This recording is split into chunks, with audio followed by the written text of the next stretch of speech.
Hello everyone. तो कैसे हैं आप सब? आई होप आप सब अच्छे होंगे। स्वागत है आप सभी का आपके अपने चैनल जुनून पढ़ाई का में। चलिए, जो यूपी ट्रिपल एस सी पेट के लिए हम लोग पॉलिटी देख रहे थे, उसमें आज हम लोग लास्ट टॉपिक डिस्कस करने वाले हैं। सारा का सारा जो टॉपिक है हमने लगभग मतलब करवा ही दिया है। आज हम लास्ट टॉपिक देखेंगे सुप्रीम कोर्ट, हाई कोर्ट और पंचायती राज व्यवस्था। ठीक है, और इसी के साथ जो पॉलिटी वाला टॉपिक है वो हम निपटा देंगे। और इन सब का ना कंपाइलेशन वीडियो हमने टॉपिक पढ़ाया, उसके बाद एमसीक्यू कराया। तो सारे के सारे जो एमसीक्यू हैं उन सारे एमसीक्यूज़ को कंपाइलेशन में आपको मिल जाएगा। कब? तो 3 सितंबर को। ठीक है, 3 सितंबर को दोपहर 12 बजे से ये कंपाइलेशन आपको मिलेगा। आप इसको देख करके पूरी की पूरी पॉलिटी एक साथ समाप्त कर सकते हैं। तो चलिए स्टार्ट करते हैं आज की अपनी वीडियो पसंद आए तो लाइक शेयर करना ना भूलें, चैनल को सब्सक्राइब जरूर करके रखिए। पहला क्वेश्चन देखिए, यहाँ पे आपसे सुप्रीम कोर्ट की स्थापना कब हुई थी ये पूछ रहे हैं। तो इसका डायरेक्ट उत्तर जानिए कि जो हमारे भारत देश का सुप्रीम कोर्ट है वो 26 जनवरी 1950 की उसकी स्थापना हुई थी। ठीक है, ये डेट इंपॉर्टेंट है, डेट पूछी जाती है। आगे देखिए, कह रहे हैं कि भारत का जो सुप्रीम कोर्ट है वो हमारे संविधान में किस भाग में है। ठीक है, तो आपने इसके पहले की वीडियोस में हमने आपको बताया कि संविधान के भाग 5 में आपको संघ सरकार के बारे में मतलब जो प्रावधान है वो देखने को मिलता है। और जो संघ सरकार है उसी में हम लोग संसद भी देखते हैं, उसी में हम लोग सीएजी को देखते हैं, और उसी में हम लोग जो हमारा सुप्रीम कोर्ट है ये भी देख लेते हैं। ठीक है, तो भाग 5 कहाँ दिया है? ऑप्शन ए में। ठीक, चलिए इसके बारे में थोड़ा और डिटेल में जानते हैं कि भारत का जो उच्चतम न्यायालय है जिसे हम लोग सुप्रीम कोर्ट कहते हैं, ये भारत के संविधान के तहत एक सर्वोच्च न्यायिक निकाय है, अर्थात इससे ज़्यादा उच्च कोई भी नहीं है, सर्वोच्च है। संविधान का जो अनुच्छेद 124 है ना, उसमें ये कहा गया कि भारत का एक उच्चतम न्यायालय होगा। और ये जो क्वेश्चन है वो हमारे 11 फरवरी 2024 में आरओ का जो एग्ज़ाम हुआ था उसमें पूछा गया था। ठीक है, तो इसको ध्यान से देख लीजिए क्योंकि हमसे डायरेक्ट आर्टिकल्स पूछे जाते हैं।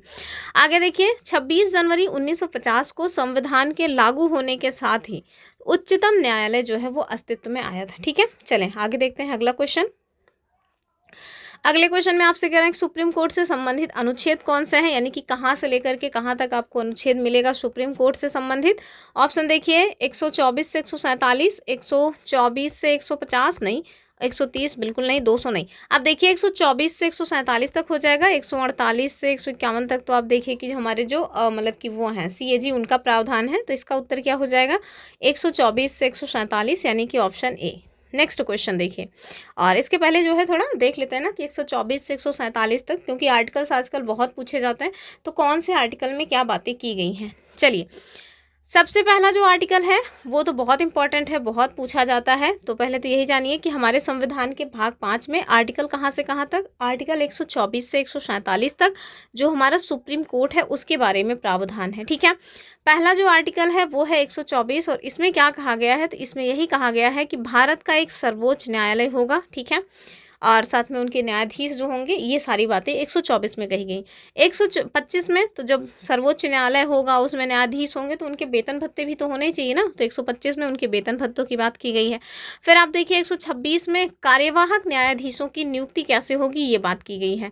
127 देखिए अस्थायी न्यायाधीशों की नियुक्ति की बात की गई है। 128 में देखिए सेवानिवृत्त न्यायाधीशों को बैठने के लिए आमंत्रण जो है ना उसकी बात की गई। ये सारे इंपॉर्टेंट नहीं है।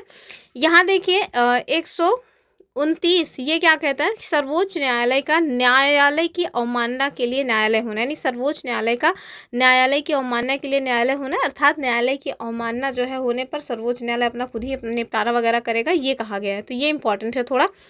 130 क्या कहता है कि सर्वोच्च न्यायालय का मतलब जो सुप्रीम कोर्ट की सीट वगैरह है वो कहाँ पे होगी, इसके बारे में प्रावधान 130 में किया गया है। ये वाला देखिए, ये बहुत इंपॉर्टेंट है, इसको जरूर याद रखिएगा। ठीक है, अनुच्छेद 131 ये क्या कहता है? ओरिजिनल ज्यूरिसडिक्शन, राज्य व केंद्र के मध्य जो विवाद की बात आती है वो यहाँ पे दिया गया है। तो ये मूल क्षेत्राधिकार की बात की गई है, बहुत इंपॉर्टेंट है, बहुत पूछा जाता है। वहीं आप दूसरा देखिए 132 वो क्या है? वो है अपील का अधिकार। तो संविधान की व्याख्या से संबंधित जो मामले हैं वो अपील करने का अधिकार कहाँ है? अनुच्छेद 132 में, और ये भी इंपॉर्टेंट है। अनुच्छेद 130, 31, 32 ये सब थोड़े इंपॉर्टेंट हैं, इनको थोड़ा देख लीजिएगा। आगे देखिए कि जो 133 है ये क्या कहता है कि नागरिक मामलों में अपील का अधिकार। और आगे देखिए 134 तो आपराधिक मामलों में मतलब कि अपील का अधिकार है। 134 से क्या कहता है? तो ये कहता है अपील प्रमाण पत्र जो है देने की प्रक्रिया कैसी होगी। 135 क्या कहता है, संघीय न्यायालय की अधिकारिता का सर्वोच्च न्यायालय को हस्तांतरण। यहाँ पे देखिए 136 ये इंपॉर्टेंट है, ठीक है।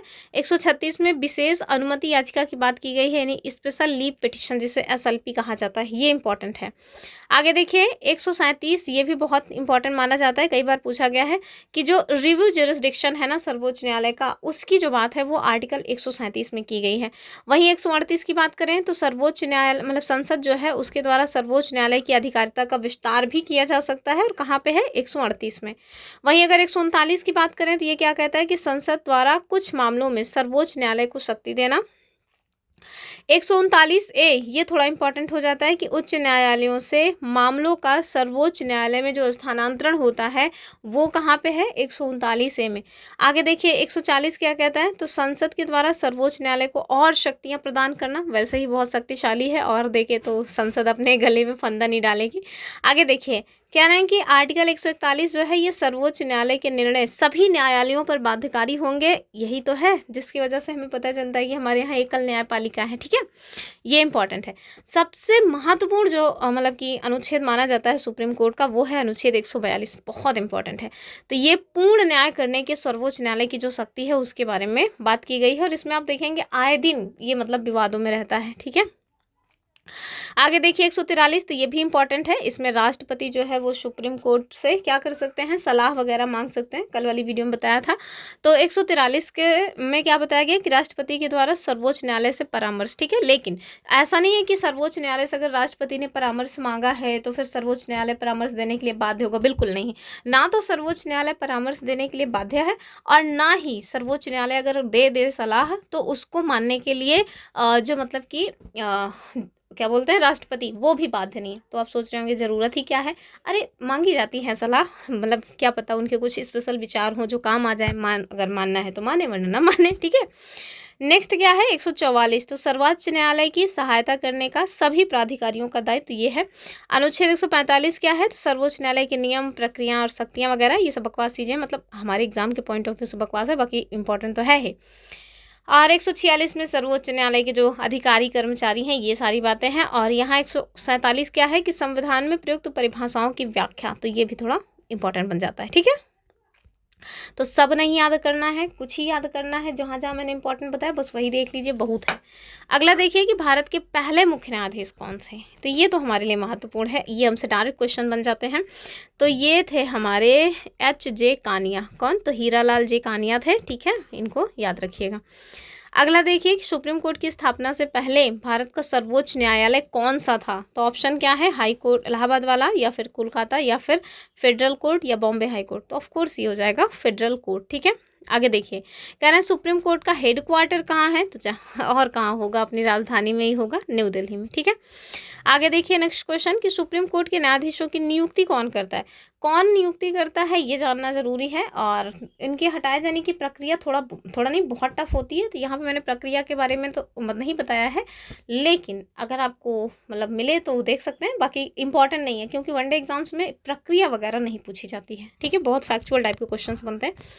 सुप्रीम कोर्ट के न्यायाधीशों की नियुक्ति कौन करता है ये आपको बताना है, तो आप देखिए ऑप्शन सी हो जाएगा, यानी कि राष्ट्रपति के द्वारा की जाती है सुप्रीम कोर्ट के न्यायाधीशों की नियुक्ति। नेक्स्ट कह रहे हैं सुप्रीम कोर्ट के न्यायाधीशों की सेवा जो निवृत्ति है इसकी आयु क्या होती है, यानी कि हाईएस्ट वो कितने टाइम पीरियड तक, कितने उम्र तक जो है जज बन सकते हैं, तो ये है 60, अच्छा सुप्रीम कोर्ट की है तो ये 65 हो जाएगा। वहीं हाई कोर्ट का होता है तो ये 62 हो जाता है, ठीक है।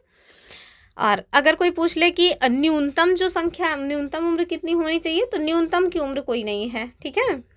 आगे देखिए कि 2025 सुप्रीम कोर्ट के न्यायाधीशों की अधिकतम संख्या कितनी है, तो 33 + 1 है ना, 34 यानी कि, ठीक। तो 33 + 1 है, अर्थात एक तो अपने CJI हैं और 33 अन्य जो है जस्टिस हैं, ठीक है। अभी आप मुझे कमेंट करके बताएंगे कि वर्तमान में अपने चीफ मतलब CJI कौन है, कि आप लोगों के लिए कमेंट है, हालांकि मैं भी पिन कर दूंगी, देखती हूँ कौन कौन उत्तर देता है, ठीक है। आगे देखिए कि राष्ट्रपति सुप्रीम कोर्ट के न्यायाधीशों की नियुक्ति किसकी सलाह पर करते हैं, ये इंपॉर्टेंट है, ठीक है। क्या है कि राष्ट्रपति जो सुप्रीम कोर्ट के न्यायाधीशों की नियुक्ति हैं वो किसकी सलाह पर करते हैं, ये आपको बताना है। आए दिन ये जो सिस्टम है ना, कोलेजियम प्रणाली, ये हमेशा ही विवादों में रहती है, ठीक है। तो ये कोलेजियम की प्रणाली पर ही इनकी नियुक्ति होती है। आगे देखिए, कह रहे हैं सुप्रीम कोर्ट के मुख्य न्यायाधीश का वेतन कौन निर्धारित करता है? तो जहाँ से लगभग सबका वेतन निर्धारित होता है, अर्थात संसद के द्वारा। हम लोग बहुत ज़्यादा एक्सप्लेनेशन नहीं कर रहे हैं क्योंकि एमसीक्यू ही देख रहे हैं। एमसीक्यू के ही माध्यम से जो इंपॉर्टेंट पॉइंट्स हैं वो आपको कवर हो जाएंगे अगर आप मतलब कि ध्यान से देखेंगे तो। अब देखिए, कह रहे हैं सुप्रीम कोर्ट में महाभियोग यानी इम्पीचमेंट की प्रक्रिया किसके विरुद्ध होती है? ध्यान रखिएगा, ये जो महाभियोग शब्द है ना, ये मतलब जो स्पेशली यूज़ किया जाता है वो आर्टिकल 61 के तहत राष्ट्रपति को हटाने की प्रक्रिया के लिए यूज़ किया जाता है, लेकिन ये महाभियोग जैसी प्रक्रिया है, ना कि महाभियोग है। ठीक है, तो ये जो है किसके विरुद्ध होता है? तो ये होता है न्यायाधीश के विरुद्ध। ठीक है, ऑप्शन सी। नेक्स्ट देखिए, कह रहे हैं सुप्रीम कोर्ट के न्यायाधीशों को हटाने का प्रावधान कौन से आर्टिकल में है? ये इंपॉर्टेंट है, तो ये है अपने 124 के क्लॉज 4 में। ठीक है, नेक्स्ट क्वेश्चन देखिए। अगले क्वेश्चन में कह रहे हैं सुप्रीम कोर्ट के पहले मतलब एक सेकेंड, सुप्रीम कोर्ट की पहली महिला न्यायाधीश कौन थी? ध्यान से देखिएगा, सुप्रीम कोर्ट की पहली मुख्य न्यायाधीश की बात नहीं हो रही, यानी सीजेआई आज तक तो कोई फीमेल बनी ही नहीं है। तो इस बात को हमेशा ही नोट करके रखिएगा कि आज तक, जब से 1950 से अपना सुप्रीम कोर्ट बना है, तब से आज तक कोई भी chief justice of India female नहीं बनी है। ठीक है, अभी 2026 तक वीवी नागरत्ना जी हैं, जिनके बनने की उम्मीद जताई जा रही है कि अगर चीज़ें सब कुछ नॉर्मल रही तो वो पहली फीमेल सीजेआई बन सकती हैं। ठीक है, लेकिन आज तक कोई बना नहीं। ये तो मतलब न्यायाधीश हैं, ना कि सीजेआई हैं। तो ध्यान रखिएगा, फातिमा बीवी, और इनका भी 2-3 साल पहले ही निधन भी हुआ है। जब निधन हुआ था तो बहुत क्वेश्चंस पूछे गए थे इनसे। नेक्स्ट क्या है कि सुप्रीम कोर्ट का मुख्य कार्य क्या है? ऑप्शन देखिए, कानून बनाना। तो अगर सुप्रीम कोर्ट कानून बनाएगा तो संसद क्या काम करेगी? फिर कानून लागू करना, ये भी नहीं है। संविधान की व्याख्या करना, बजट वगैरह भी नहीं, तो ये हो जाएगा ऑप्शन सी। ठीक है, संविधान की व्याख्या करने का काम है सुप्रीम कोर्ट का। नेक्स्ट देखिए कि सुप्रीम कोर्ट का न्यायिक पुनर्विवेचन यानी जुडिशियल रिव्यू, ये जो है कौन से आर्टिकल से संबंधित है? तो ये देखिए आर्टिकल 32। तो ये जो आर्टिकल 32 है ये बहुत इंपॉर्टेंट है। इसे बी आर अम्बेडकर ने क्या कहा है? इसे सुप्रीम कोर्ट को क्या कहा है? एक second, B are Ambedkar ji ने इसको क्या कहा? एक कैसे हटता है, ये देखिए, संविधान की आत्मा कहा है। क्या कहा है? संविधान की आत्मा कहा है। संविधान की आत्मा किसने कहा है? तो ये बी आर अम्बेडकर जी ने। और है क्या इसमें? तो संवैधानिक उपचारों का अधिकार है। ठीक है, तो आर्टिकल 32 संवैधानिक उपचारों का अधिकार है, जिसके तहत अगर आपके फंडामेंटल राइट्स का उल्लंघन होता है तो आप डायरेक्ट सुप्रीम कोर्ट जा सकते हैं, वो भी आपका फंडामेंटल राइट्स है। फिर सुप्रीम कोर्ट के द्वारा 5 प्रकार की पिटिशन जारी की जाएगी, अर्थात 5 प्रकार की रिट जारी की जाएगी। अगर आपको वो 5 रिट नहीं समझ आती हैं तो जाके चैनल पर सर्च कीजिए, बस इतना ही लिखिए, अनुच्छेद 32 जुनून पढ़ाई का, आपको मिल जाएगा, आप उसको देख सकते हैं। बहुत ही ईजी लैंग्वेज में मैंने चीज़ें बताई हुई हैं। ठीक है, तो ये तो नहीं है। हमसे क्या कह रहे हैं? सुप्रीम कोर्ट का जो न्यायिक पुनर्विवेचन है यानी जुडिशियल रिव्यू है वो किस आर्टिकल से संबंधित है? तो 136, 141 नहीं, अब देखिए अनुच्छेद 13। तो जब हमने फंडामेंटल राइट्स पढ़ाया था ना, तब हमने आपको ये सारी बातें बताई थी कि कैसे जो पृथक्करणिता का सिद्धांत है और एक और सिद्धांत है जिसके तहत ये देखा जाता है कि कौन सा जो कानून है और वो कितनी दूर तक फंडामेंटल राइट्स का हनन कर रहा है। जितनी दूर तक फंडामेंटल राइट्स का हनन कर रहा है उतनी दूर तक उसको शून्य घोषित करके बाकी को लागू रखा जाएगा, और ये कहाँ पे है? अनुच्छेद 13 में। ठीक है, और ये जो जुडिशियल रिव्यू की पावर है ये कहाँ से ली गई है? तो जाहिर सी बात है कि ये यूएसए के जो है संविधान से प्रेरित होकर के अपने यहाँ सुप्रीम कोर्ट को दी गई है। ठीक है, तो इसका उत्तर क्या हो जाएगा? आर्टिकल 13। ठीक, नेक्स्ट क्वेश्चन, संविधान का संरक्षक किसे कहा जाता है? तो गार्डियन कौन है संविधान के? तो कभी भी ना राष्ट्रपति को मत लगा दीजिएगा, अक्सर बच्चे कंफ्यूज होते हैं कि राष्ट्रपति होंगे, नहीं, ये भी नहीं होंगे। अब देखिए हमारा जो सुप्रीम कोर्ट है वही मतलब कि ये तो व्याख्याकार भी है, गार्डियन भी है। ठीक है, नेक्स्ट क्वेश्चन देखिए, मौलिक अधिकारों की रक्षा है तो सीधे व्यक्ति कहाँ याचिका दायर कर सकता है? तो अभी मैंने आपको बताया कि डायरेक्ट सुप्रीम कोर्ट जा सकते हैं। कहाँ से? तो आर्टिकल 32 के तहत। ठीक है, और ये इनका फंडामेंटल राइट्स है। इनका मतलब हम सब का फंडामेंटल राइट्स है। अगर हमारे फंडामेंटल राइट्स का हनन हो रहा है तो हम आर्टिकल 32 के तहत डायरेक्ट सुप्रीम कोर्ट जा सकते हैं। क्या केवल आर्टिकल 32 के तहत ही? नहीं, आप देखिए आर्टिकल 2 to 6, तो जो आर्टिकल 2 to 6 है ना, इसके तहत आप सुप्रीम कोर्ट तो नहीं जा सकते लेकिन हाई कोर्ट जा सकते हैं। ठीक, तो ये बात याद रखिएगा। इसका उत्तर क्या हो जाएगा? Option C.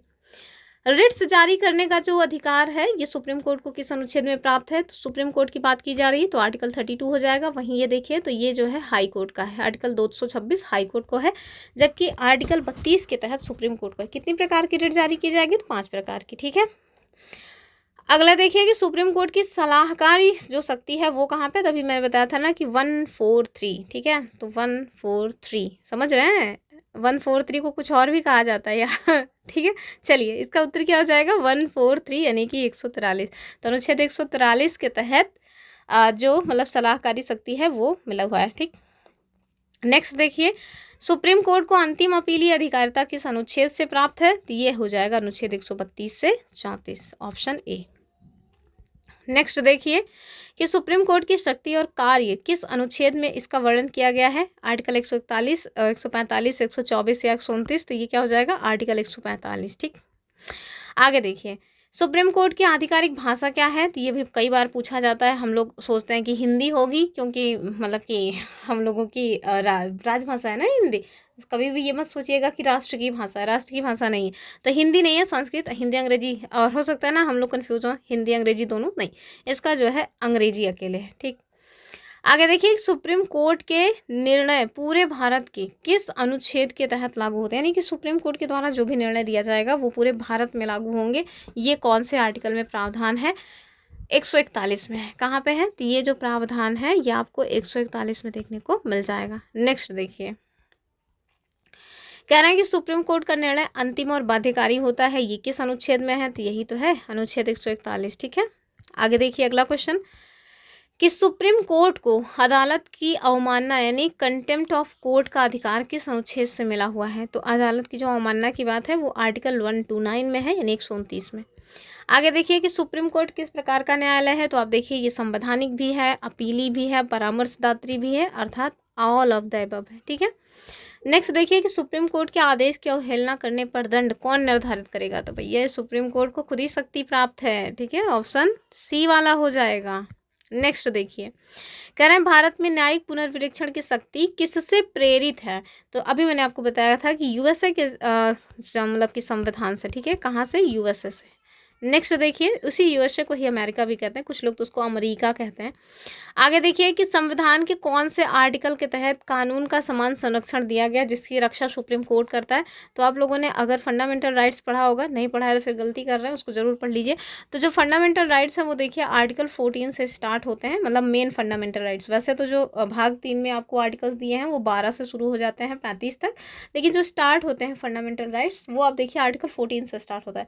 और 14 से 18 तक आपको समानता का अधिकार दिया गया है, जिसमें जो 14 है ना वो क्या कहता है कि कानून के समक्ष समानता या कानून का समान संरक्षण। तो ये आपसे और कानूनों का समान संरक्षण होगा, ये इसकी गारंटी कौन देगा? तो जाहिर सी बात है अपने सुप्रीम कोर्ट के द्वारा ही प्राप्त होगी, तो अर्थात आर्टिकल 14। ठीक है, आगे देखिए, अनुच्छेद 19, 15, 21 ये सब बहुत इंपॉर्टेंट है। आप 19 में देखिए प्राण नहीं, ये हो जाएगा वाक एवं व्यक्ति की स्वतंत्रता है।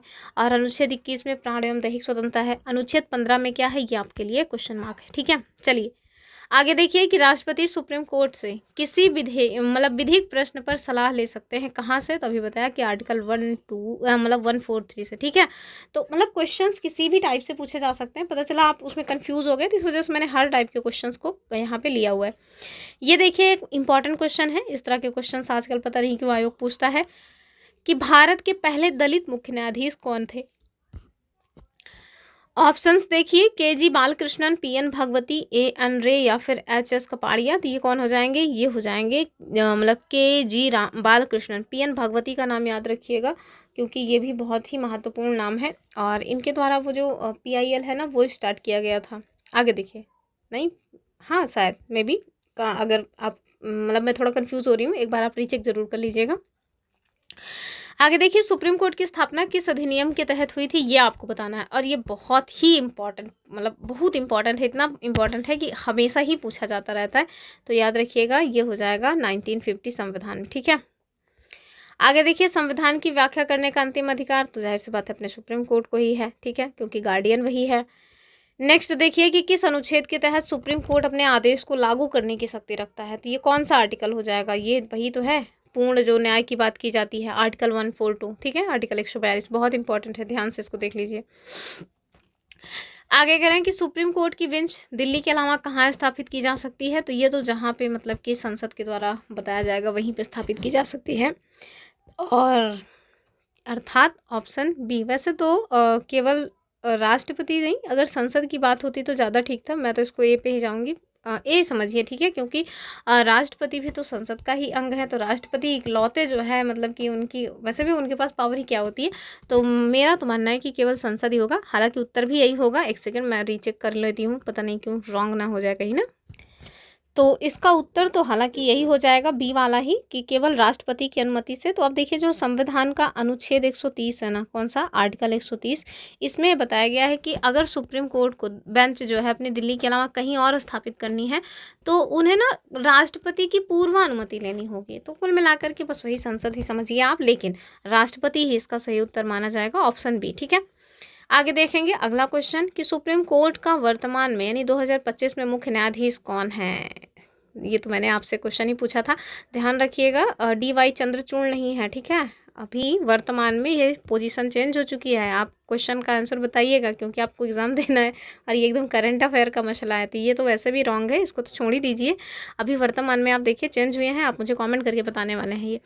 आगे देखिए कि सुप्रीम कोर्ट के जज बनने के लिए न्यूनतम जो है अनुभव क्या होना चाहिए। ऑप्शन देखिए, 5 वर्ष का हाई कोर्ट का जज हो, या 10 वर्ष में जो है उन्होंने हाई कोर्ट के जज के रूप में काम किया हो, या 10 वर्ष वकील रहे हो, या फिर बी और सी।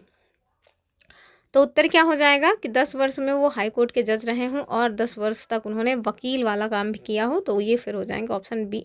हाँ ठीक है, ऑप्शन बी एंड सी, एक सेकेंड, यानी कि ऑप्शन बी भी ऑप्शन सी भी, अर्थात डी वाला ऑप्शन ठीक हो जाएगा। आगे देखिए, कह रहे हैं सुप्रीम कोर्ट को संविधान का संरक्षक किसने कहा, ये हमारे लिए काम की चीज़ है, तो ये हो जाएंगे डॉक्टर अंबेडकर जी। और उन्होंने ही तो कहा था आर्टिकल 32 को संविधान की आत्मा, इसीलिए तो कहा था क्योंकि हर चीज़ का जो संरक्षण है वो सुप्रीम कोर्ट करेगा ही। मनमानी तरीके से संसद या फिर राज्य के जो विधानमंडल है वो हम लोगों को परेशान नहीं कर सकते। आगे देखिए कि सुप्रीम कोर्ट ने पहली बार न्यायिक पुनर्विवेक्षण का जो प्रयोग है वो किस मामले में किया था, ये इंपॉर्टेंट बात है, ठीक है, क्योंकि इस तरह के डायरेक्ट क्वेश्चंस बन जाते हैं। कहना है शंकरी प्रसाद बनाम भारत संघ, केशवानंद भारती, शंकर बनाम बिहार, या फिर मिनर्वा मिल्स। ये सारे मामलों का ना अय्यर जरूर एक बार देख लीजिएगा, जैसे कुछ देखिए या नहीं देखिए, ये जरूर देख लीजिएगा। केशवानंद भारती बनाम एक सेकेंड 1973 का मसला है, ठीक है, ये कब का है, 1973 का, तो ये बहुत इंपॉर्टेंट है। बाकी इसका उत्तर हो जाएगा शंकरी प्रसाद बनाम भारत संघ मामला, ठीक है, यहीं पे पहली बार उन्होंने अपनी जो न्यायिक पुनर्विवेक्षण की शक्ति है उसको यूज़ किया था, ठीक है। आगे देखिए कि सुप्रीम कोर्ट की कोलेजियम प्रणाली किस वर्ष आरंभ की गई थी। इसको लेकर के कई सारे जजेस केस वगैरह आते हैं, तो वो सब मतलब बहुत डीप में पढ़ने वाली चीज़ें हो जाएंगी, हम लोगों को बस एक बहुत फैक्चुअल टाइप की चीज़ें ही देख लेनी है। तो इसका जो स्टार्टिंग है वो कब हुआ था ये आपको बताना है। ऑप्शन देखिए 1973 या फिर 1981 या फिर 1993 या फिर 2001, जाहिर सी बात है ये हो जाएगा 1993, ठीक है। आगे देखिए कि सुप्रीम कोर्ट की जो बेंच है वो न्यूनतम कितने न्यायाधीशों की होती है, इसमें बड़ा कन्फ्यूजन होगा, तो इसका जो सही उत्तर है वो तो हो जाएगा ऑप्शन सी वाला, अर्थात 3, ठीक है। चलिए इसको एक्सप्लेनेशन में देखेंगे। तो जो सुप्रीम कोर्ट की बेंच है उसमें आपको न्यूनतम कम से कम 3 न्यायाधीश तो होने ही चाहिए, और संविधान पीठ के लिए कम से कम 5 न्यायाधीश होने चाहिए। इसका जो वर्णन है वो आपको कहाँ देखने को मिलेगा, तो आर्टिकल 145 के क्लॉज 3 में देखने को मिल जाएगा। कुछ अन्य बातें देखिए, जैसे न्यूनतम न्यायाधीशों की संख्या, सुप्रीम कोर्ट की सामान्य बेंच में न्यूनतम जो है वो 3 न्यायाधीश होते हैं। हालांकि यदि कोई मामला संविधान की व्याख्या से जुड़ा हुआ है तो फिर मतलब कि या फिर अनुच्छेद 143 के तहत जो सुप्रीम कोर्ट की मतलब सलाहकार वाली शक्ति है उससे जुड़ा वाला मसला है, तो उसमें कम से कम 5 जो है मेंबर्स यानी कि 5 जज तो जरूर ही होने चाहिए, ठीक है। आगे देखिए जो हमारे संविधान का अनुच्छेद 145 का क्लॉज 3 है वो क्या कहता है कि भारतीय संविधान का अनुच्छेद 145(3) ये प्रावधान करता है कि संविधान की व्याख्या के संबंध में विधि मतलब कानून होता है, इसके किसी महत्वपूर्ण प्रश्न से संबंधित मामलों का निर्णय करने के लिए या अनुच्छेद 143 के अंतर्गत किसी संदर्भ की सुनवाई के लिए न्यूनतम 5 न्यायाधीशों की आवश्यकता होती है, ठीक है। आगे देखिए कह रहे हैं सुप्रीम कोर्ट किस प्रकार का न्यायालय है, तो अभी तो मैंने बताया था कि मतलब कि तीनों हो जाएंगे, मूल, अधिकारिता, परामर्श जाति और अपीलीय। आगे देखिए कह रहे हैं कि संविधान का वो कौन सा अनुच्छेद है जो कहता है कि भारत का सुप्रीम कोर्ट एक न्यायालय होगा, यानी कि भारत का सुप्रीम कोर्ट एक न्यायालय होगा।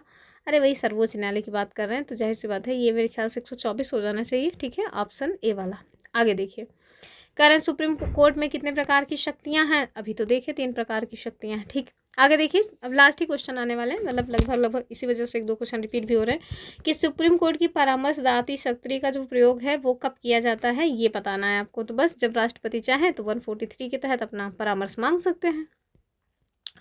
आगे देखिए, सुप्रीम कोर्ट के निर्णयों की प्रतिलिपि किस भाषा में प्रकाशित होती है, तो उनका तो सारा कामकाज ही अंग्रेजी में ही होता है। ठीक, सेकेंड लास्ट क्वेश्चन कि सुप्रीम कोर्ट में याचिका दायर करने के लिए किस अनुच्छेद का प्रयोग होता है, तभी मैंने बताया आर्टिकल 32। ठीक है, लास्ट क्वेश्चन देखिए सुप्रीम कोर्ट से क्या कह रहे हैं कि सुप्रीम कोर्ट को संविधान का अंतिम व्याख्याता क्यों कहा जाता है।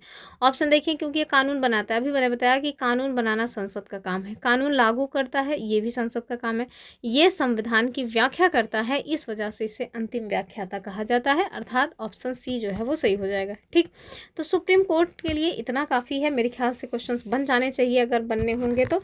अब हम लोग हाई कोर्ट से क्वेश्चन देख लेते हैं। हाई कोर्ट में थोड़ा एक मतलब स्पेशल टाइप का क्वेश्चन बनता है कुछ ऐसे हमारे वैसे तो ऐसा है कि जो भी भारत के स्टेट्स हैं उनका अपना एक उच्च न्यायालय होना चाहिए, लेकिन कुछ ऐसे उच्च न्यायालय हैं जो कुछ नहीं मतलब 6 ऐसे उच्च न्यायालय हैं जिनकी अधिकारिता अपने स्टेट के अलावा अन्य स्टेट से भी है। ठीक है, और सामान्य तौर पे आप देखेंगे कि मतलब कि राज्य की राजधानी में ही इसका हेडक्वार्टर वगैरह होता है। जैसे झारखंड का आप देखेंगे तो उनका उच्च न्यायालय कहाँ है, रांची में है। तो इस तरह से सामान्यता आपको देखने को मिलेगा कि मतलब अपनी राजधानी में ही होगा। लेकिन आप देखिए इलाहाबाद का 2 जगह है, मतलब सॉरी इलाहाबाद नहीं, उत्तर प्रदेश का इलाहाबाद, और कहाँ पे है, लखनऊ में है।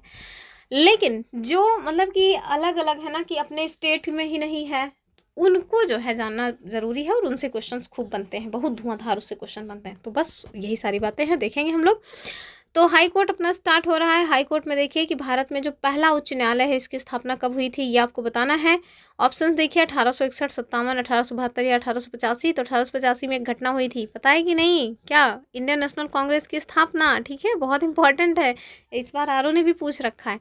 तो ध्यान रखिए 1861 में पहले हाई कोर्ट की स्थापना हुई थी, और अभी इसके बारे में और डिटेल में आपको जानने को मिलेगा। आगे देखिए, भारत का पहला उच्च न्यायालय कौन सा था, तो बस ये कलकत्ता था। ठीक है, कौन सा था, कलकत्ता। ध्यान से इसको सबको देख लीजिएगा, ये सब ना प्रीवियस क्वेश्चन हैं। आगे देखिए कि कलकत्ता उच्च न्यायालय की स्थापना किस अधिनियम से हुई थी, तो इसे 1861 के भारतीय परिषदीय अधिनियम से हुई थी। ठीक, यहाँ पे देखिए इस 1861 के अधिनियम के बारे में ये सब ये क्वेश्चन ना आरओ में पूछा गया है, तो इस वजह से मैंने इसको करवा दिया है। तो 1861 का जो भारतीय परिषद अधिनियम है इसके तहत आप देखें निम्न उच्च न्यायालयों की स्थापना हुई थी। कौन कौन से हैं, एक तो है कलकत्ता, दूसरा है बॉम्बे, तीसरा है मद्रास। ठीक है, तो इन 3 उच्च न्यायालयों की स्थापना कब हुई, 1861 के परिषदीय अधिनियम से। आगे देखिए कि इन उच्च न्यायालयों की स्थापना ने उस टाइम प्रेसिडेंसियों के रूप में कार्य कर रहे सर्वोच्च न्यायालयों और सदर अदालतों का जो स्थान है वो ग्रहण किया था। आगे देखिए कि भारत में वर्तमान में कुल उच्च न्यायालयों की संख्या कितनी है, तो अभी तक के हिसाब से तो 25 है। ठीक है, पता नहीं कहाँ मैंने देखा था 26 है, क्या 26 हो गए हैं क्या, जरा बताइएगा। तो क्या अभी हाल तक में कोई बना है क्या, अगर आपके नॉलेज में हो तो। वैसे तो मुझे 25 ही पता थे। भारत में आप देखिए टोटल 25 उच्च न्यायालय हैं। सबसे हाल ही में जो बना 1 जनवरी 2019 को अमरावती वाला है, क्या इसके बाद कोई बना है क्या, बताइएगा अगर आपको पता हो तो। यहाँ पे देखिए भारत में न्यायिक प्रणाली जो है वो सर्वोच्च न्यायालय और उच्च न्यायालयों से मिलकर के बनी है। भारतीय संविधान का अनुच्छेद 214 यहीं पे तो बताया गया है कि भारत के सभी राज्यों में अपना एक उच्च न्यायालय होगा। ठीक है, तो वही बता रहा है। हालांकि 231 में यह भी कहा गया है कि 2 या 2 से अधिक राज्यों के लिए एक ही उच्च न्यायालय हो सकता है। तो ये बातें थोड़ा ध्यान से आगे देखिए। नेक्स्ट जो पॉइंट है वो है कि उच्च न्यायालयों की संख्या आपको 25 अभी मिल जाएगी, अगर अभी हाल में कोई नया ना जुड़ा हो तो। और नवीनतम उच्च न्यायालय आपको आंध्र प्रदेश का है जो कि 25वां उच्च न्यायालय था। इसका गठन आंध्र प्रदेश पुनर्गठन अधिनियम 2014 के तहत 1 जनवरी 2019 को अमरावती में किया गया, जब तेलंगाना जो है से राज्य का विभाजन हुआ था। ठीक है, तो कुल मिला के आंध्रा से विभाजन हुआ था तेलंगाना का। आगे देखिए अधिकार क्षेत्र, तो कुछ उच्च न्यायालयों का जो अधिकार है वो अपने स्टेट में ही होता है, कुछ का एक से अधिक स्टेट्स में भी होता है, इवन यूटीज़ में भी होता है। जैसे पंजाब और हरियाणा जो हाई कोर्ट है इसका जो है अधिकार क्षेत्र आप देखिए पंजाब, हरियाणा और चंडीगढ़ में। वहीं कलकत्ता उच्च न्यायालय देखिए ये भारत का सबसे पुराना हाई कोर्ट है जिसकी स्थापना 1862 में हुई थी। तो 1861 के अधिनियम से 1862 में स्थापना हुई। ठीक है, फिर देखिए क्षेत्रफल की दृष्टि से सबसे बड़ा जो उच्च न्यायालय है वो कौन है, तो बस राजस्थान ही है, उसी का क्षेत्रफल आप देखिए भारत में भी तो सबसे ज़्यादा है। और लेकिन अगर क्षेत्राधिकार की बात करें तो फिर बदल जाएगी चीज़ें। तो जो गुवाहाटी उच्च न्यायालय है ना, उसका क्षेत्राधिकार सर्वाधिक है। कैसे? अब देखिए, इसके अंतर्गत असम का भी आता है, नागालैंड, मिजोरम, अरुणाचल प्रदेश और गुवाहाटी। ठीक है, तो ये सभी जो है एक ही उच्च न्यायालय में अपना कामकाज देखते हैं। इसकी स्थापना कब हुई थी? 1948 में, यानी कि स्वतंत्रता के 1 साल बाद। और इसकी खंडपीठ आपको कहाँ कहाँ मिलेगी? एक तो कोहिमा में मिल जाएगी, दूसरा मिजोरम की राजधानी आइजोल, तीसरा अरुणाचल प्रदेश की राजधानी ईटानगर, और ये जो कोहिमा है ये नागालैंड की राजधानी है। ठीक है। आगे देखिए कि भारत का सबसे बड़ा उच्च न्यायालय न्यायाधीशों की संख्या के अनुसार से कौन होगा? तो बस अपना इलाहाबाद ही है। आगे देखिए, भारत का सबसे छोटा उच्च न्यायालय, तो जहाँ पे जनसंख्या कम है, सिक्किम। ठीक। आगे देखिए कि भारत का सबसे नया उच्च न्यायालय, तो यही तेलंगाना वाला ही माना जा रहा है। ठीक है। आगे देखिए, और जो आंध्र प्रदेश पुनर्गठन अधिनियम लाया गया था 2014 में, इसी के अनुसार आंध्र प्रदेश और तेलंगाना के लिए अलग अलग उच्च न्यायालय जो है इनकी स्थापना की गई थी, और 2019 में। ठीक है। आंध्र प्रदेश जो है उच्च न्यायालय को अक्सर भारत के सबसे नवीनतम उच्च न्यायालय के रूप में मतलब माना जाता है, क्योंकि आंध्र प्रदेश राज्य के लिए एक अलग उच्च न्यायालय के रूप में ये स्थापित किया गया था, जबकि तेलंगाना उच्च न्यायालय पहले से मौजूद हैदराबाद और उच्च न्यायालय का एक ही निरंतर जो है मतलब एक ही उच्च न्यायालय था। कुल मिला के ये बात है। अब देखिए, ये क्वेश्चन मतलब डायरेक्टली भी पूछा जाता है। गुवाहाटी उच्च न्यायालय की अधिकारिता किन किन स्टेट्स से है? तो एक तो नागालैंड है, दूसरा मणिपुर, तीसरा मेघालय, चौथा है अरुणाचल प्रदेश और गुवाहाटी। गुवाहाटी समझ रहे हैं ना, असम की राजधानी है गुवाहाटी। ठीक है, तो असम का भी इसी में है। आगे देखिए, बॉम्बे उच्च न्यायालय की जो मतलब की अधिकारिता है वो कहाँ पे है? तो देखिए, महाराष्ट्र और गोवा इन दोनों का ही मतलब कि मिला जुला हाई कोर्ट कौन सा है? तो ये है बॉम्बे उच्च न्यायालय। ठीक है।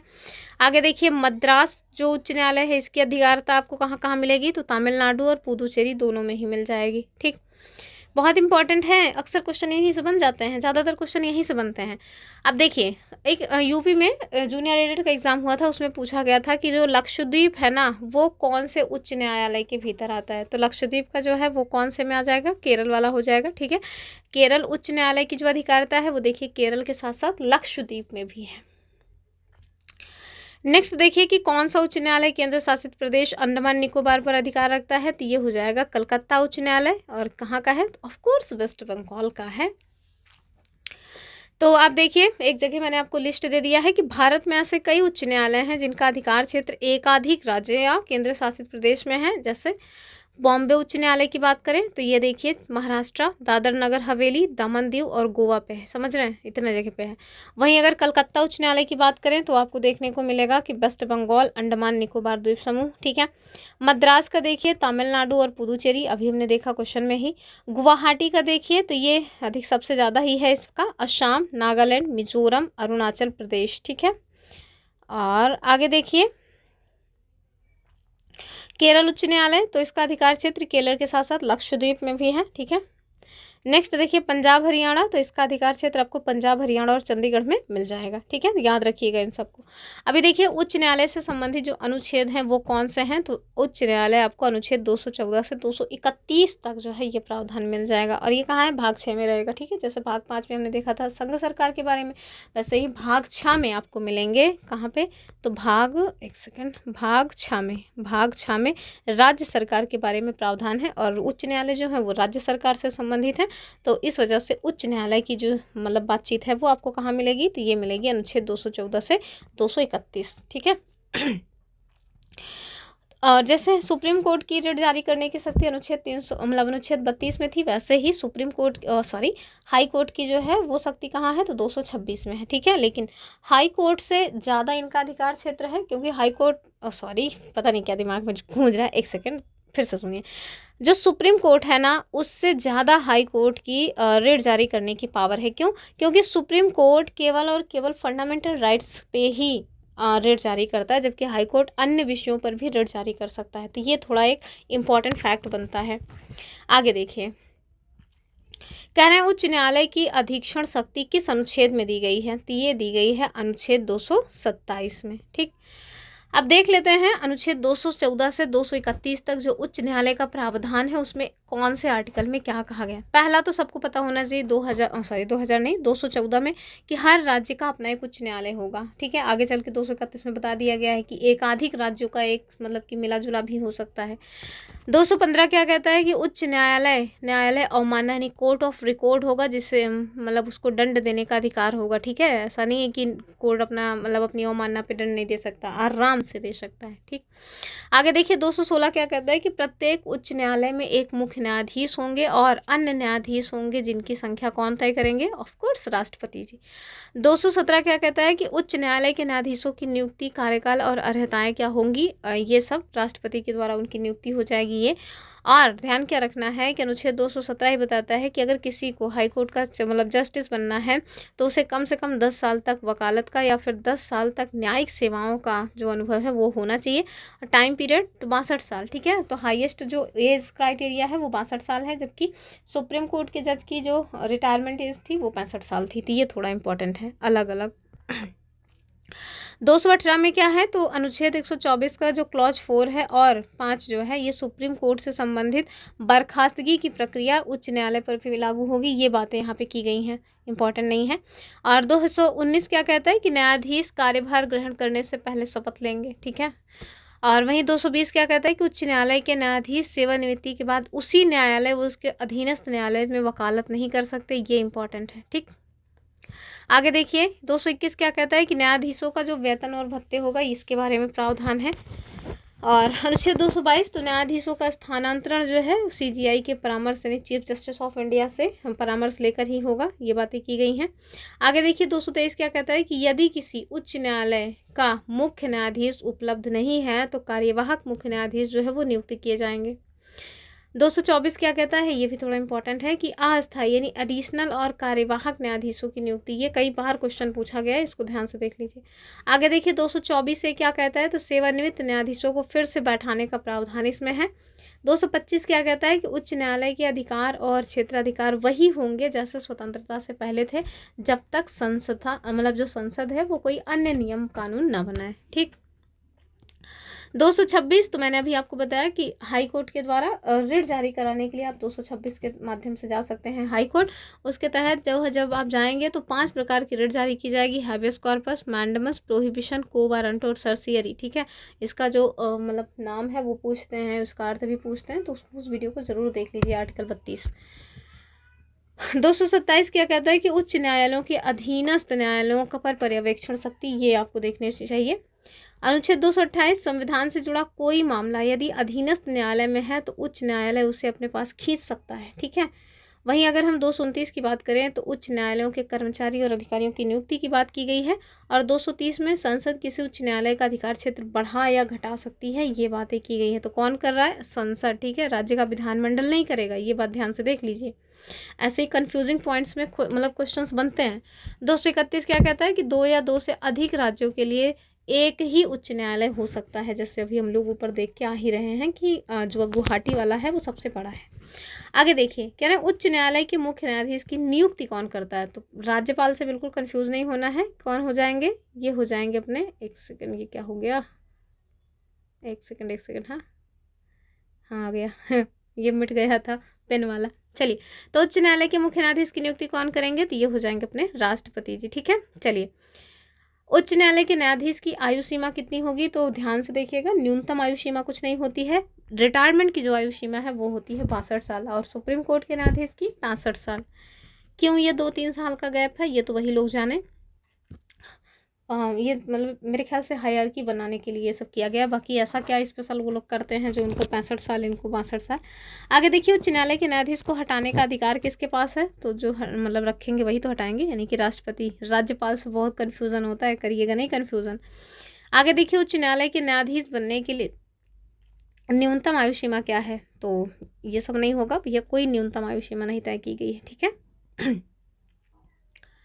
मतलब 5 साल या फिर 62 साल, इस तरह से याद रख सकते हैं कि कम से कम मतलब 62 साल अगर उम्र हो जाए या फिर 5 साल का उनका टाइम पीरियड पूरा हो जाए तो फिर वो रिटायर्ड हो जाते हैं। और वैसे वहाँ 5-65 है। ठीक है, आगे देखिए, इलाहाबाद उच्च न्यायालय की स्थापना कब हुई थी? बहुत इंपॉर्टेंट है, 1866 में हुई थी। कौन इसके पहले जो है जस्टिस थे, ये भी पूछा जाता है। तो चलिए थोड़ा इसके बारे में जान ही लेते हैं। तो इलाहाबाद हाई कोर्ट, जो कि अपने यूपी का एग्जाम हो और इलाहाबाद हाई कोर्ट हमारे लिए इंपॉर्टेंट ना हो, ऐसा तो हो ही नहीं सकता। तो देखिए 17 मार्च 1866 को स्थापना हुई थी। ठीक है, ब्रिटिश सरकार के द्वारा। इंडियन हाई कोर्ट एक्ट 1861 के अंतर्गत। ये जो मतलब एक्ट है ना, इसको भी याद रखिएगा। आगे देखिए, इसी अधिनियम के तहत अभी हमने देखा था बम्बई, कलकत्ता और मद्रास और बाद में फिर इलाहाबाद उच्च न्यायालय की स्थापना हुई। पहले मुख्य न्यायाधीश आजकल पूछा जाता है कौन थे? Sir water Morgan. ठीक है, ये थोड़ा इंपॉर्टेंट है। कुछ इंपॉर्टेंट अन्य जो जानकारी है वो देख लीजिए कि इलाहाबाद उच्च न्यायालय का प्रारंभिक स्थान कहाँ था? आगरा था, और इसे 1869 में, कब? 1869 में इलाहाबाद जो है वो हस्तांतरित किया गया था, और भारत के सबसे बड़े उच्च न्यायालयों में से एक माना जाता है। शॉर्ट नोट टाइप का देख लीजिए कि स्थापना हुई 17 मार्च 1866। अधिनियम था इंडियन हाई कोर्ट एक्ट 1861। पहला स्थान आगरा था, बाद में 1869 में इलाहाबाद में ट्रांसफर किया गया, और पहले मुख्य न्यायाधीश थे सर वाटर मॉर्गन। ठीक है, आगे देखिए, कह रहे हैं किस उच्च न्यायालय में सबसे अधिक खंडपीठ है, यानी बेंचेस सबसे ज़्यादा किस में है? तो बॉम्बे हाई कोर्ट में है। आगे देखिए कि भारत में कितने उच्च न्यायालयों की स्थायी पीठ नहीं है? तो 3 ऐसे उच्च न्यायालय हैं जिनकी अपनी स्थायी पीठ नहीं है। कौन कौन सी? तो उसमें सिक्किम, त्रिपुरा और मेघालय। ठीक है, तो देखिए सिर्फ क्वेश्चन आंसर्स कर रहे हैं तब भी इतना ज़्यादा टाइम लग रहा है। अगर इसको बहुत ज़्यादा एक्सप्लेन करते चलें तो हमको लगता है 3-4 घंटे में यही टॉपिक पढ़ेंगे, तो ऐसा नहीं कर सकते ना, क्योंकि अब एग्ज़ाम एकदम नज़दीक है।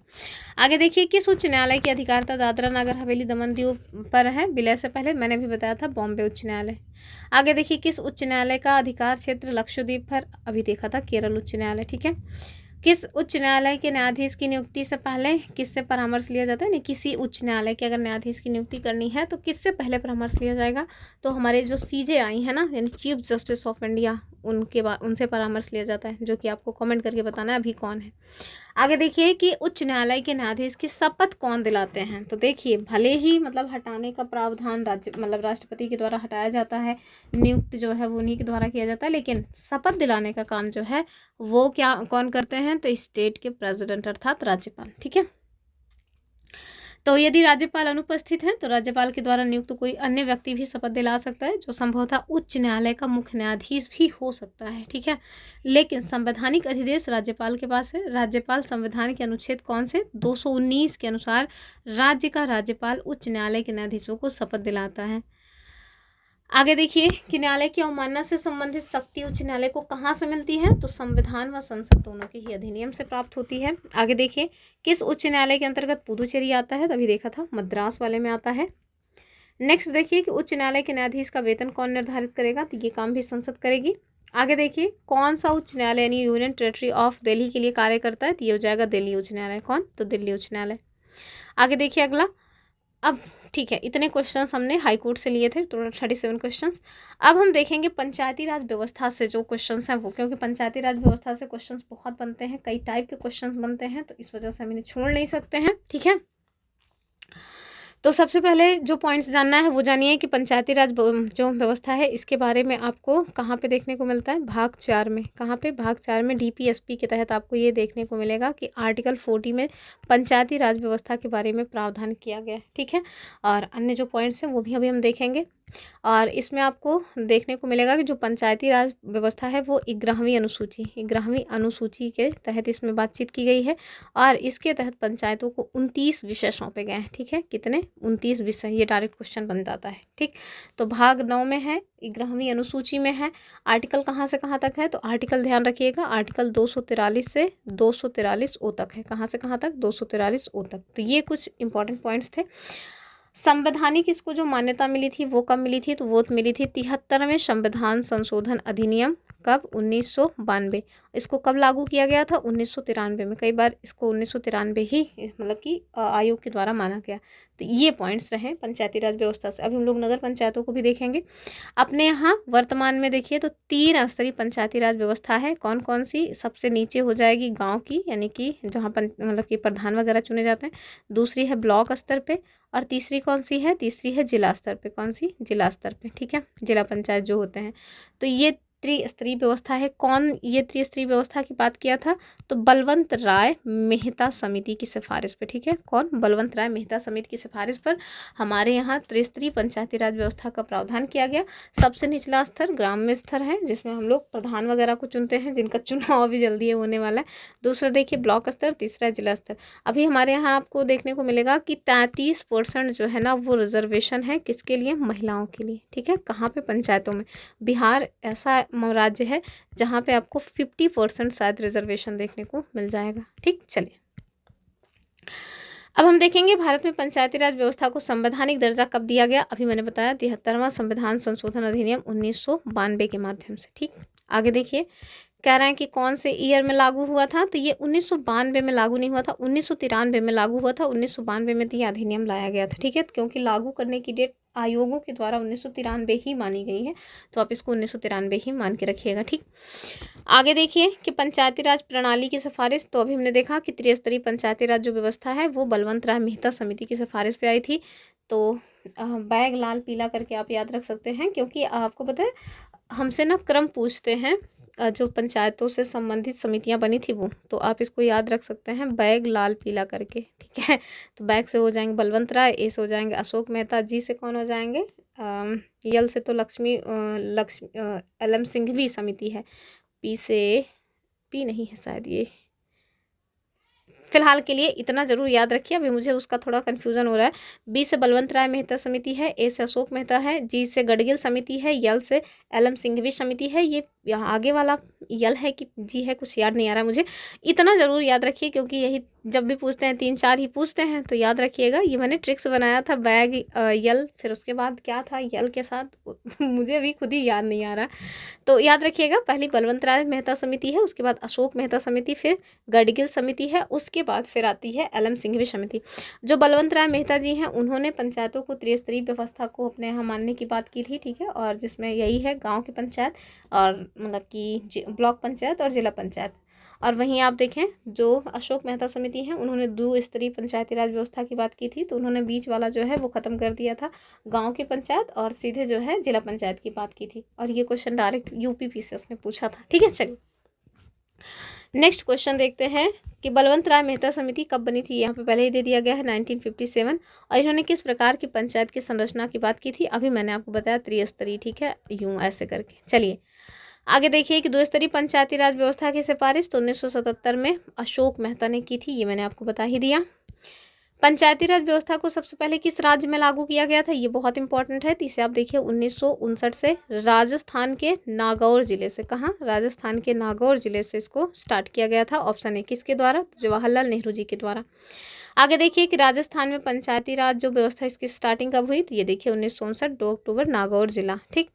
फिर आंध्र प्रदेश, तो इसके बाद दूसरा जो है वो आंध्र प्रदेश ही था, इसने पंचायती राज व्यवस्था की शुरुआत की 1959 में, और ये सेकेंड स्टेट बना था।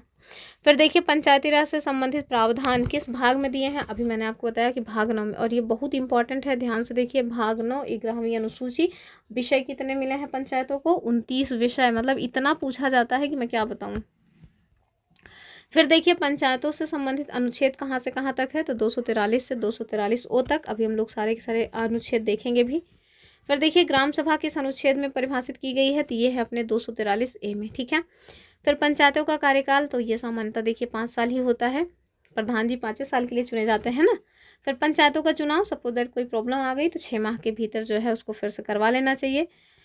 फिर देखिए पंचायत चुनाव कराने की जिम्मेदारी किसकी होती है। बहुत क्वेश्चन ये बनता है कि राज्य का जो चुनाव आयोग है हमारा, उसके द्वारा पंचायतों का चुनाव कराया जाता है, तो नहीं, राज्य का अपना खुद का निर्वाचन आयोग होता है, उसके द्वारा पंचायत के जो चुनाव है वो करवाए जाते हैं, ठीक। नेक्स्ट क्वेश्चन देखिए कि राज्य निर्वाचन आयोग का गठन किस अनुच्छेद के तहत होता है, ये आर्टिकल बहुत इंपॉर्टेंट है, 243 के तहत। नेक्स्ट देखिए, और नेक्स्ट देखने से पहले हम लोग सारे के सारे आर्टिकल्स एक साथ देख लेते हैं। तो भारत का जो पंचायती राज सिस्टम है, इसमें आप देखिए भाग 9 में इसके प्रावधान दिए गए हैं। 73वें संविधान संशोधन अधिनियम 1992 के द्वारा 24 अप्रैल 1993 से लागू है। तो संवैधानिक मान्यता जो मिली है वो कब मिली है? 24 अप्रैल 1993। और इसमें जो आर्टिकल्स हैं 243 से 243 ओ तक हैं, ये ओ है, ठीक है। आगे देखते हैं जो मतलब आर्टिकल्स हैं वो। तो सबसे पहला जो आर्टिकल है वो है 243, इसमें परिभाषा ही दी गई है और ग्राम पंचायत, ग्राम सभा, जिला पंचायत आदि शब्दों को यहाँ पे एक्सप्लेन किया गया है। आगे देखिए 243 ए क्या कहता है, तो ग्राम सभा को पंचायत स्तर पर अधिकार और जो शक्तियां दी गई हैं वो। 243 बी क्या कहता है कि पंचायती राज की 3 स्तरीय व्यवस्था, ग्राम पंचायत, मध्यवर्ती जिसे हम लोग ब्लॉक पंचायत कहते हैं, तीसरा जिला पंचायत, ठीक है, तो ये 3 स्तरीय व्यवस्था है। आगे देखिए 243 सी क्या कहता है, तो ये कहता है कि पंचायतों की रचना यानी कंपोजिशन, सदस्यों का चुनाव प्रत्यक्ष निर्वाचन के द्वारा होगा, ठीक है, तो जैसे राष्ट्रपति चुने जाते हैं वैसे नहीं चुना जाएगा, प्रत्यक्ष निर्वाचन होगा। हम लोग जा करके अपना प्रधान चुन के आते हैं, जाएंगे मुहर दबा के आएंगे। अभी बटन दबाने की बात है, नहीं शायद बटन नहीं दबाई जाती, मुहर लगाई जाती है, हाँ मुहर ही तो लगाई जाती है। फिर देखिए 243 डी, पंचायतों में अनुसूचित जाति, अनुसूचित जनजाति और महिलाओं के लिए आरक्षण का प्रावधान कहाँ पे है, 243 डी मोस्ट इंपॉर्टेंट है, ध्यान रखिएगा। महिलाओं के लिए 1/3 सीटें आरक्षित की गई हैं, तो आप लोग सपोर्ट करिए, हम भी प्रधान बनेंगे इस बार तो चलिए 243 सी की बात करें तो पंचायतों का कार्यकाल 5 वर्ष निर्धारित किया गया है। 243 एफ, पंचायतों के सदस्यों की अयोग्यता यानी डिस्क्वालिफिकेशंस क्या होंगी ये बताया गया है। 243 जी में पंचायतों के अधिकार, दायित्व और ये देखिए 29 विषयों की सूची दी गई है जो कि 11वीं अनुसूची से संबंधित है। समझ रहे हैं, बहुत इंपॉर्टेंट है ये। आगे देखिए कि अनुच्छेद 243 एच जो है वो क्या कहता है कि राज्य विधानमंडल को पंचायतों को टैक्स लगाने, शुल्क वसूलने और वित्तीय शक्ति देने का अधिकार है। ठीक, अब ऐसा नहीं कि वो जाके इनकम टैक्स लगाएंगे, इनकम टैक्स तो केंद्र के द्वारा लगाया वसूला जाता है, ठीक है। ये मोस्ट इंपॉर्टेंट है, क्या है कि 243 आई, राज्य का अपना जो वित्त आयोग है, स्टेट फाइनेंस कमीशन, ये हर 5 वर्ष में गठित होगा, ठीक। 243 जे पंचायतों के लेखा जोखा और मतलब लेखा परीक्षा की बात करता है। के वाला बहुत इंपॉर्टेंट है कि राज्य का अपना एक निर्वाचन आयोग होगा जो कि पंचायत चुनाव करवाएगा, बहुत महत्वपूर्ण है, याद रख लीजिए इस आर्टिकल को। फिर 243 यल जो है कुछ राज्यों जैसे सिक्किम, मणिपुर, त्रिपुरा आदि छोटे राज्यों में विशेष प्रावधान की बात की गई है, इसको भी थोड़ा याद रख लीजिए। जो भी मतलब एक्स्ट्रा फैक्ट टाइप के लगे ना उनको थोड़ा ज़रूर ही ध्यान से देखना चाहिए, क्योंकि उन्हीं से क्वेश्चन बनने के मतलब चांसेस रहते हैं, फसाऊ टाइप के रहते हैं वो। 243 एम जो है वो कुछ क्षेत्रों में पंचायत प्रावधान लागू नहीं होंगे उनकी बात करता है, जैसे नगरीय क्षेत्रों में नहीं होंगे, SC ST जो क्षेत्र है वहाँ नहीं होगा, जम्मू कश्मीर हालांकि अभी तो उसकी विशेष स्थिति भी नहीं रह गई है। 243 एन क्या कहता है कि पंचायतों के संबंध में पहले से बने राज्य कानून का मतलब तब तक लागू रहेंगे जब तक उन्हें 73वें संशोधन के अनुसार संशोधित नहीं कर दिया जाता। वहीं 243 ओ की बात करें तो ये क्या कहता है कि पंचायतों के निर्वाचन को न्यायालय में चुनौती नहीं दी जा सकती, केवल चुनाव याचिका के जरिए ही चुनौती दी जा सकती है, ठीक है। तो ये सारे आर्टिकल्स रहे हैं।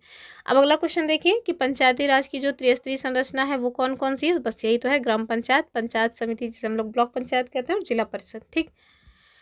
आगे देखिए अगला क्वेश्चन क्या है कि ग्राम पंचायत के प्रमुख कौन होते हैं, तो वही सरपंच, जिनको वो कहीं कहीं प्रधान भी कहते हैं, ठीक है। तो हम लोगों के यहाँ तो प्रधान कहते हैं, सरपंच वाला तो नाम नहीं सुना, लेकिन इसका जो उत्तर होगा वो सरपंच ही होगा।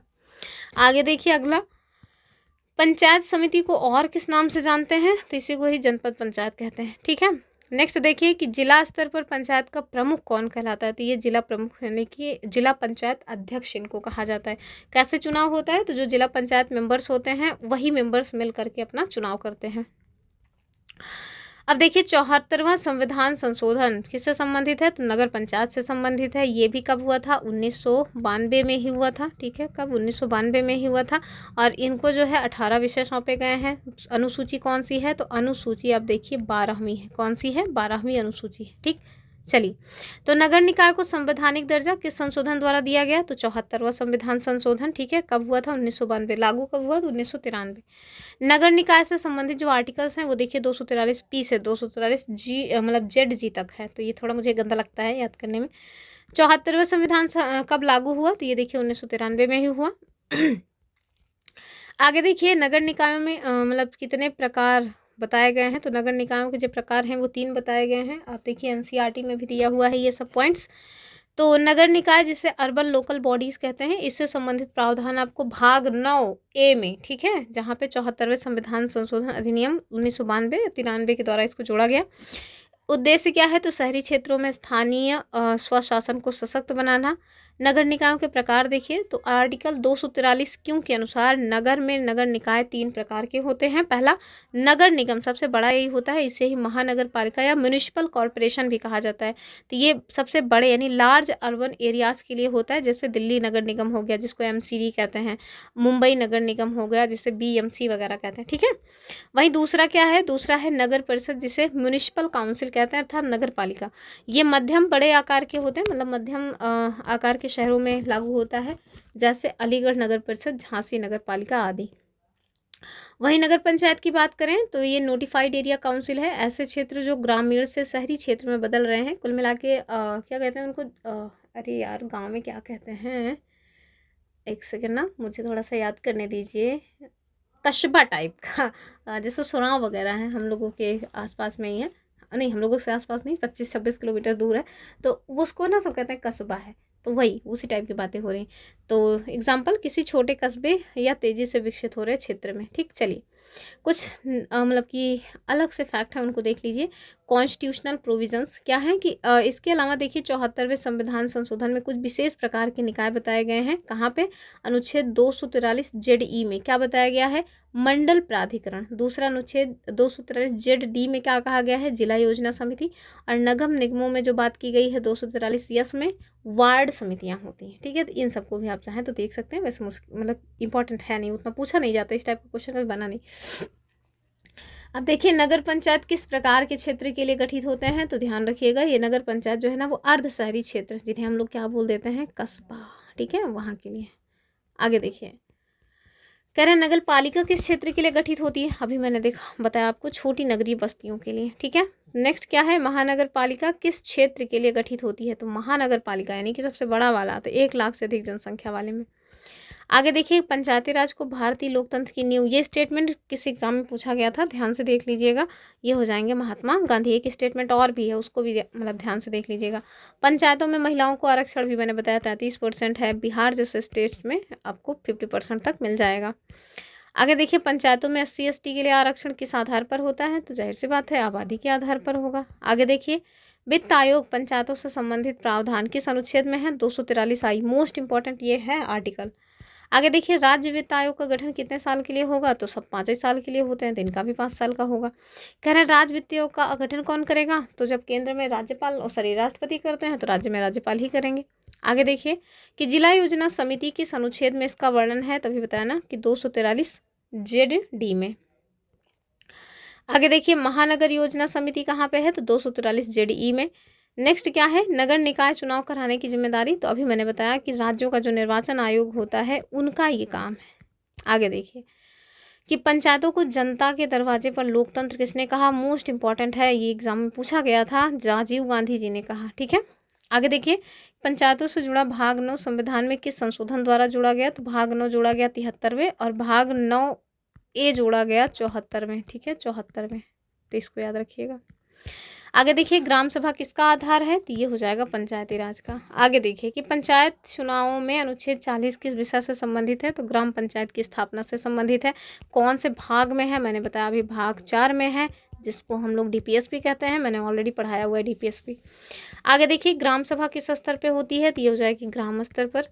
नेक्स्ट है पंचायत चुनाव में न्यूनतम आयु क्या है, बस ध्यान रखिए 18 वर्ष, ठीक है। पंचायत चुनाव में पार्टिसिपेट करने की है, अगर आप चुनाव लड़ना चाहते हैं, सपोज दैट आप चाह रहे हैं कि अब की तो बस प्रधान हम ही को बनना है, तो उसके लिए कम से कम आपको 21 साल की उम्र जो है वो क्रॉस की होना चाहिए, ठीक है। बहुत सारे लोग हैं नेता बन रहे हैं, अब देखिए अपने यूपी में ना एक आपको बहुत ही कॉमन समस्या देखने को मिल जाएगी कि हर बच्चा नेता है, मतलब अगर वो 10 साल का है, 12 साल का है, इवन 7-8 साल का भी है, थोड़ा बहुत भी उसको मतलब समझ आ रहा है लोग क्या बोल रहे हैं, तो वो नेता है। हर एक लड़का नेता है, हर एक लड़के को चुनाव लड़ना है। उनको मतलब 20 साल के हो गए हैं, 19 साल के हो गए हैं, मतलब 19 साल के समझ लीजिए, 18-19 साल के हो गए हैं, अभी 21 हुए भी नहीं है, और उनको चुनाव लड़ना है। क्यों, क्योंकि उन्होंने ये सुन रखा है कि 18 साल के हो गए हो तो बस चुनाव के योग्य हो गए। अरे बाबू 18 साल के हो गए हो ना, तो चुनाव में पार्टिसिपेट करने के योग्य हो गए हो, वोट देने के योग्य हो गए हो, लड़ने के योग्य थोड़ी हो गए हो। चुनाव लड़ोगे कब, जब 21 साल के हो जाओगे, ठीक है। तो नेता बनो, बहुत अच्छी बात है, लेकिन बाबू पढ़ाई लिखाई बड़ा इंपॉर्टेंट है, कम से कम कहीं बोलो तो फिर ये जो ना हो ना कि अरे 20 साल के हो गए हैं, इस बार प्रधानी का चुनाव लड़ेंगे, पता चल रहा है बगल वाला बता रहा है कि बाबू 20 साल के नहीं 21 के बाद लड़ा जाता है। ये मेरे साथ मतलब एकदम सच्ची घटना है, मेरे साथ ये हुआ है। मेरे ही छोटे भाई हैं, मतलब रिलेशन के हैं, मामा के बच्चे हैं, उन्होंने इस तरह की हरकतें की थी। तो इस वजह से मैं आपको बता रही हूँ कि नेता बनिए बहुत अच्छी बात है, लेकिन बाबू पढ़ लिख के बनिए। कैसे? पढ़ लिख करके बनिए। पढ़े लिखे में और अनपढ़ में बड़ा अंतर हो जाता है। वो ज़माना गुजर रहा है धीरे धीरे जब अनपढ़ लोग भी बहुत फेमस हो गए। अब मुझे नहीं लगता कि आप बहुत ज़्यादा मतलब कि बहुत ऊंची ऊंचाई पर जा सकते हैं बिना पढ़े लिखे नेता बन करके। ठीक है, तो पढ़ाई लिखाई मोस्ट इम्पॉर्टेंट है। आपको कम से कम चीज़ों की नॉलेज तो हो, आप बोलो तो फिर कोई ये तो ना कह पाए कि हैं आता जाता कुछ नहीं, नेता बनने आ गए हैं।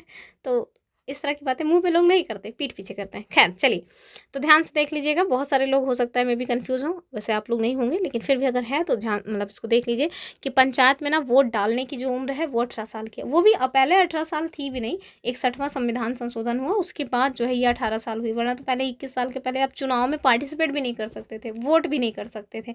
वो तो 61वां संविधान संशोधन हुआ उसके माध्यम से 21 से हटा करके इसको 18 कर दिया गया। ठीक है, तो अभी आप चुनाव में पार्टिसिपेट करना है मतलब वोट देना है तो 18 साल काफ़ी है। अगर लड़ना है खुद तो फिर 21 साल के हो, दम वम बनाओ आराम से। चलिए आगे देखिए, पंचायती राज में धारा समिति किसे कहते हैं? तो आप देखिए स्थायी समितियों को।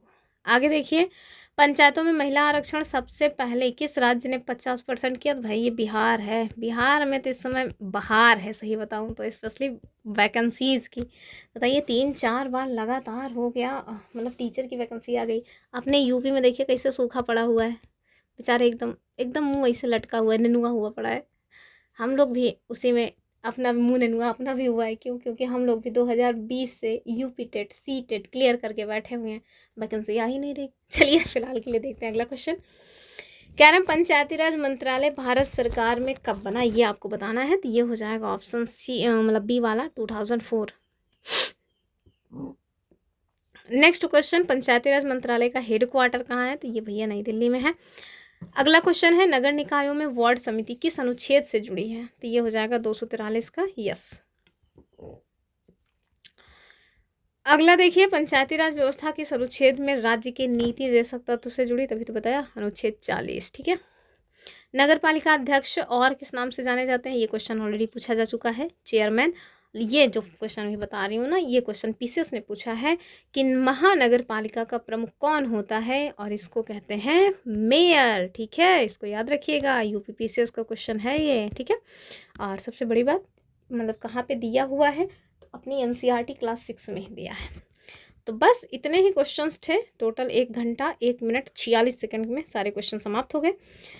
तो आई होप आपने क्वेश्चंस को एंजॉय किया होगा। मैंने बहुत स्पीड में करवाने की कोशिश की है, क्योंकि फाइनल मतलब अब एकदम एग्ज़ाम सर पे ही है, तो बहुत ज़्यादा एक्सप्लेन करने का मतलब था भी नहीं, स्कोप नहीं था कुल मिला करके।